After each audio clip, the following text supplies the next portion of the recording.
ओम साई राम। ओम साई राम।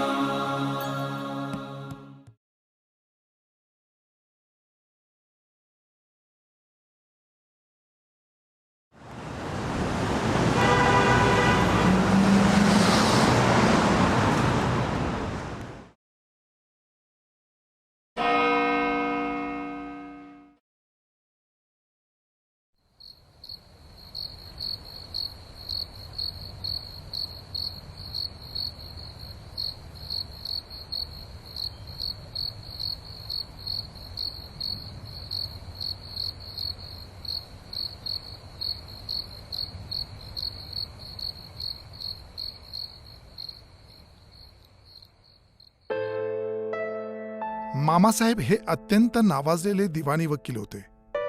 अतिशय प्रामाणिक आणि शिस्तप्रिय होते. त्यांच्याकडे आलेल्या अनेक पक्षकारांच्या केसेस त्यांनी उत्तम युक्तिवाद करून कौशल्याने सोडवायचे. सर्वजण त्यांना आदराने मामासाहेब या नावाने बोलवायचे. मामासाहेबांनी अनेक केसेस हाताळले, परंतु एक केस अशी होती की ती माझ्या मनातून जात नव्हती आणि माझ्या मनाला एक प्रश्न नेहमी सतावत होता. आजही ते मला आठवले की माझ्या डोळ्यासमोर त्यांचा चेहरा उभा राहतो.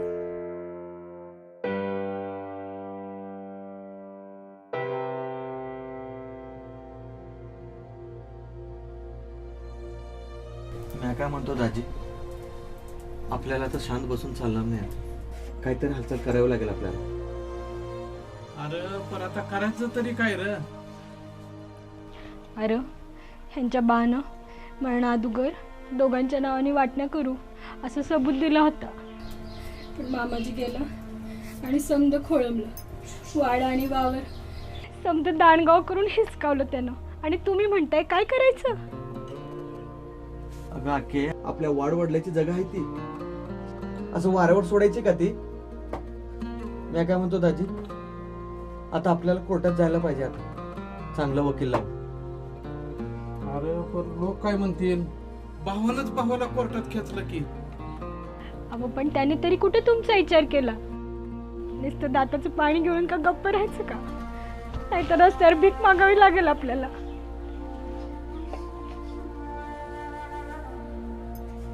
मी काय म्हणतो दाजी, पुण्यात माझ्या माहितीचं वकील साहेब आहे ती, मामासाहेब बेंद्रे नाव आहे त्यांचं. लय देव माणूस आहे ते. मी म्हणतो जाऊया उद्या भेटायला आपण. अरे पण कोर्ट कचेरीसाठी पैका लागतात. एवढं पैका आणायचं कुठनं रे? मी काय म्हणतो बघू आपण नंतर, पहिलं जाऊ आपण. अरे पर काय नाही दाजी, बघू आपण ते. मी काय म्हणतो जाऊ. काय म्हणतो आके?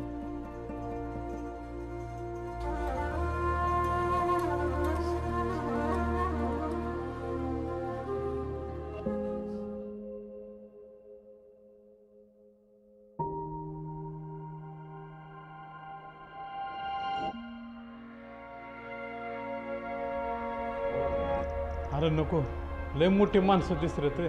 चल माघारी. अहो नको दाजी, मामासाहेबांनी भेटल्या बिगर कसं जायचं आपण? तुम्ही थांबा, मी जाऊन येतो. थांबा तुम्ही.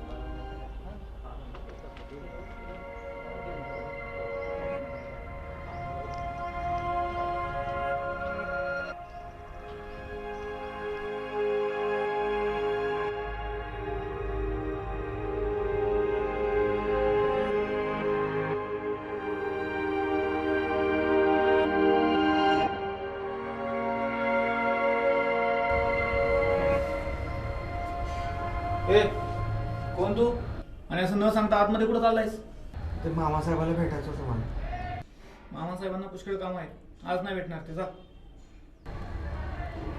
भेटू द्या ना साहेब मामासाहेबांना थोडं. बरं ठीक आहे, काय काम आहे बोल. ते मामासाहेबालाच बोलायचं मला. आज नाही भेटणार ते. जा, नंतर ये. निघ. सर भेटू द्या ना सर. उद्या ये, सांगितलं ना तुला. जा.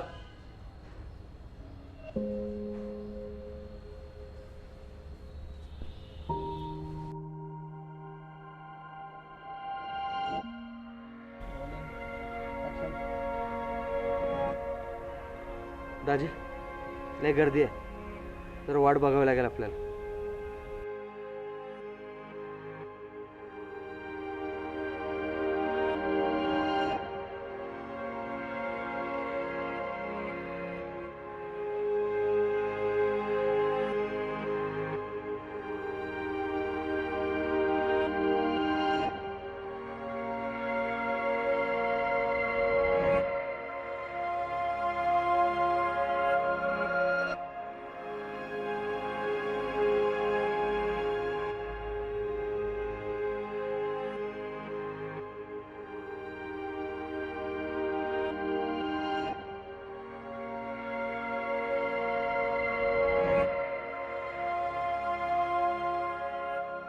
राम राम मामासाहेब. काय रे तुम्ही गेला ना का अजून? अरे ऑफिस बंद करायची वेळ आली आता. जा उद्या या. थांब दादू. हां बोला, काय काम होतं? ओळखलं का मला? मी बारक्या. सासवडला गाठ झालती आपली. बर, काय काम होतं? साहेब माझ्या दाजीचं काम आहे. दाजी या इकडे. दाजी ओ दाजी या इकडे.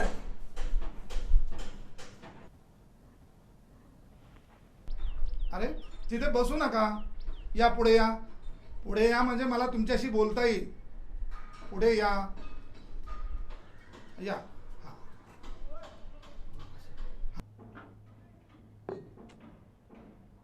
हां पाणी घ्या आणि बोला. साहेब वावराचा आणि वाडाचा गुंता आहे बघा. साहेब यांच्या भावानं समजल उभारल्यावर. बर,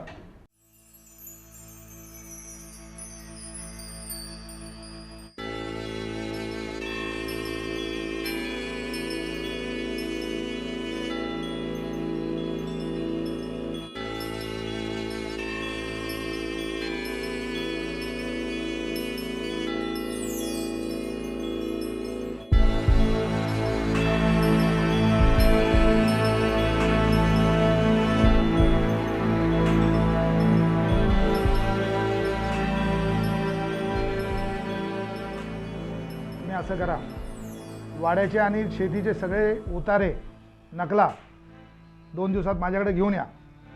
बघतो मी काय करायचं ते. जा तुम्ही आता. साहेब ते पैशाचं आपण नंतर बघू. तुम्ही पहिल्यांदा उतारे तर घेऊन या, बघू तुम्ही. हां या तुम्ही. मामा हो किती विचित्र दिसत आहेत हे. आणि यांची केस घ्यायची का आपण? बरं ते आपली फी देऊ शकणार आहेत का? हे बघ दादू, पक्षकार आपल्याकडे येतो ना तर फार मोठी आशा आणि स्वप्ने घेऊन येतो. त्यांच्यापासून आपल्याला काही मिळेल ही अपेक्षा नाही करायची. तो अडचणीत आहे त्याला मदत करायची, हे आपलं कर्तव्य आहे.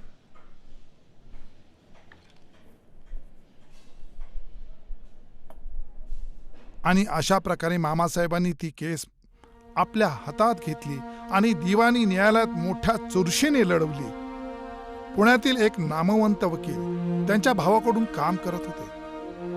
अनेक गुंतागुंतीचे मुद्दे निर्माण होत होते, पण सर्व मुद्दे खोडून काढत ही केस मामासाहेबांनी न्यायालयात बरीच वर्ष लढवली आणि अखेर दगडूच्या बाजूने निकाल लागला. परंतु पुढे काय?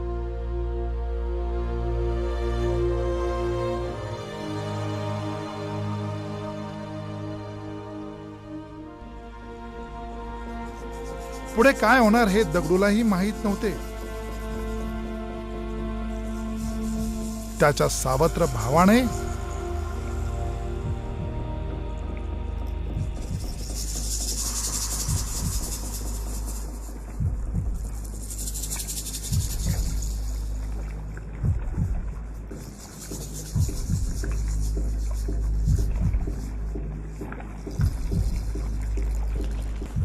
काय रे,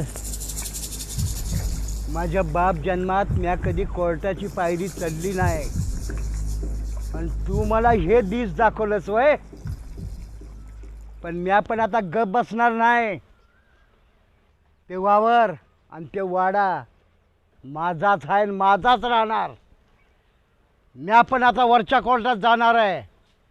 मग तुला कळल अरे कोर्ट कचेरी खेळायला पैका लागतो, पैका, चिचुका नाही. मग तुला कळल कोर्ट कचेरी काय असतं ते.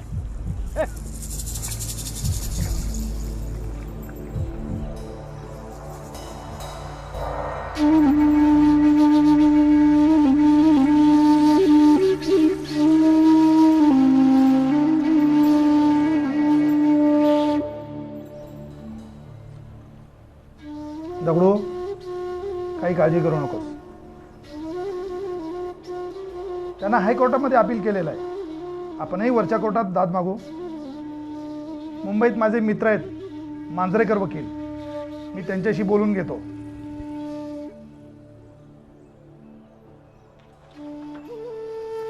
दादू, तू आणि दगडू मांजरेकर वकिलांकडे जा आणि भेटून ही चिठ्ठी द्या.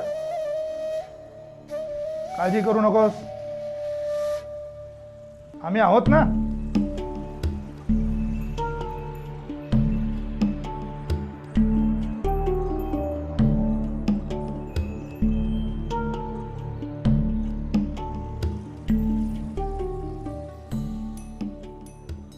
दगडूला आज ना उद्या आपल्याला न्याय मिळणार अशी आशा होती. हायकोर्टात बरीच वर्षे केस चालली आणि मामासाहेबांच्या सहकारी मित्रांमध्ये असा विश्वास होता की मामासाहेबांनी दिलेला शब्द म्हणजे काळ्या दगडावरची रेष.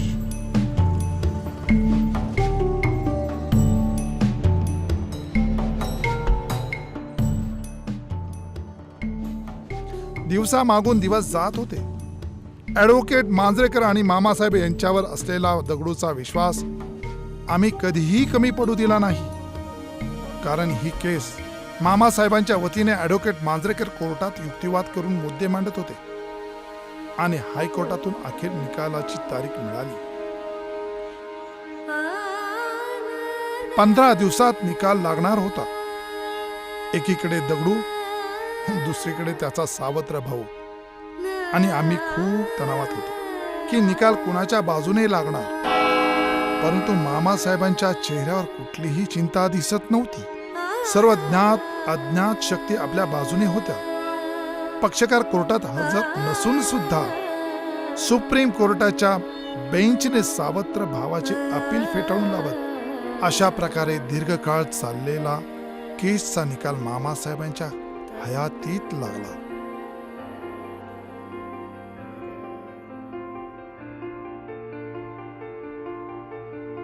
परंतु दगडूच्या चेहऱ्यावर आनंद पाहायला मामासाहेब थांबले नाहीत.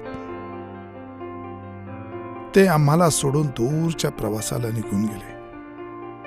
पण मामासाहेबांनी एकही पैसा न घेता दगडूला केलेली मदत, खरंच मामासाहेबांनी जे कमवले आहे ना ते अनमोल आहे.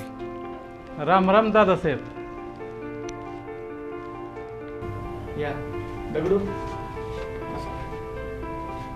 नमस्कार, बसा.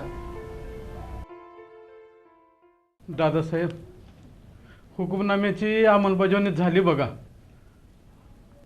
संत वावर आणि वाड्यात संध मिळाले बघा. आज मामासाहेब असतं त्यासनी मी घरी घेऊन गेलो असतो. लई खस्ता खाल्लं बघा. माझ्या कातड्याचं जोडं करून बी त्यासने घातलं तरी उपकार नाही फिटायचं.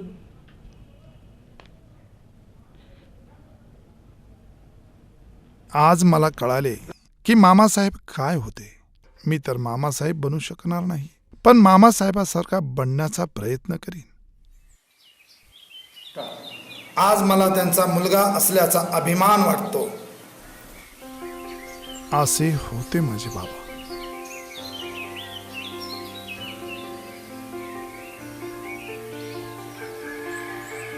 आपला दादासाहेब पंढरीनाथ बेंद्रे.